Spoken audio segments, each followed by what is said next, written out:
Matt Schneidman, Jerry McDonald here from the Bay Area News Group. After the Raiders' sixth loss of the season, they fall to 1-6 after a 42-28 loss to the Colts. They were up 28-21 middle of the third quarter, but then, as we've come to expect from this Raiders defense, they kind of collapsed. Jerry, you've seen plenty of Raiders defenses over the years. Is there any hope for this one, or what needs to change, and how soon can that change happen? Well, if you've seen enough of them as I have, you have really no optimism that it will change. I mean, I've seen the worst of the Jason Tarver and Chuck Bresnahan, and I'm not even going to blame the coordinators necessarily. I think it's more of a systemic thing here. They just don't have enough good players on defense ever. And you can even go back to the beginning of the year with Khalil Mack. If Khalil Mack was on this defense right now, they would still be bad. Something is going to have to change, because I think as good as we saw some of the best you're going to see from the Derek Carr, John Gruden union today about what they can do going forward. But it's never going to matter unless they can put together a defense, and they don't seem anywhere near doing that. Right, and we knew coming in that the Colts tight ends and running backs would pose a problem. The Raiders aren't very good in the linebacking core. The Colts tight ends, all three of them caught a touchdown. Mo Ali Cox did not play a single snap of college football.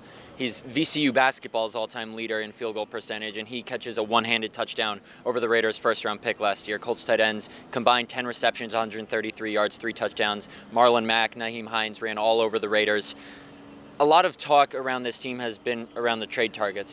Did John Gruden play Conley and Carl Joseph today to audition them for other teams? Do you think the Raiders make any more moves? Do you think other teams will want to acquire any players the Raiders have? Because I don't think Derek Carr is getting traded. I think we can say that firmly. Do you think anybody will be takers on any of the players the Raiders have left? Based on performance, I would say not. I mean, Bruce Irvin hasn't really done enough to justify the salary that he has and the rest of the salary that he has the rest of the year. Carl Joseph is a guy that if somebody saw something today that they liked, I mean, the Raiders might take something, a conditional late-round pick for him. Garyon Conley is a first-round draft pick. I don't see them moving him unless they got something pretty good in return. I don't think they're going to take a fourth or anything like that. I mean, both guys, I asked both men about it today, and they were both, well, you can only control what you can control. Carl said, hey, I'd be lying if I say I hadn't heard about it, but, I'm trusting God, and they're saying all the things you're supposed to say. But, back to the defense, I think the thing that's most concerning is, to a man, or at least the guys I talked to, they think Paul Guenther's doing a great job. They think he is putting them in positions to succeed, and they're just simply not executing. And to me, that's code for they're just not good enough to make the plays. Mm-hmm. And I think I asked a couple guys this. John Gruden sold so many veterans that he signed on short-term deals, the notion that the Raiders can win now. And now he's traded away 2 of his best players in the last 2 months.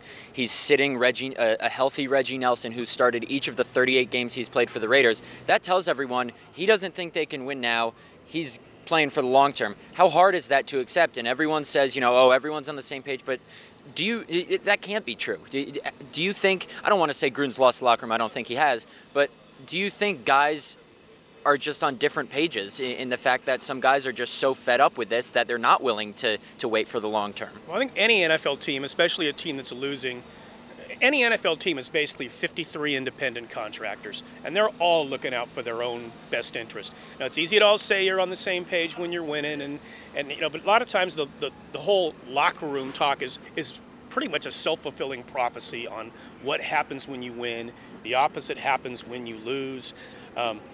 Sure, some of these veterans are probably like, man, what did I choose this for? But I'll be honest, I don't know. Some of these guys, a lot of them, I don't know how many other options they had.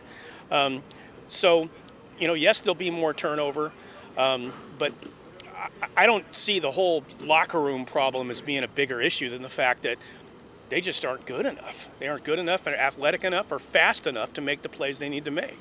Right, and in closing, we've got the firecracker of a game coming up on Thursday night. Raiders 49ers, 1-6 versus 1-7. Bay Area football, it's not very good right now. But Raiders have a couple days to prepare for the 49ers, fight for who owns the Bay Area, who's the worst team in the Bay Area. Maybe they'll just bring in Rod Woodson to do another coin flip. Who knows? The NFL would probably want that. But for Jerry, I'm Matt. We'll talk to you then.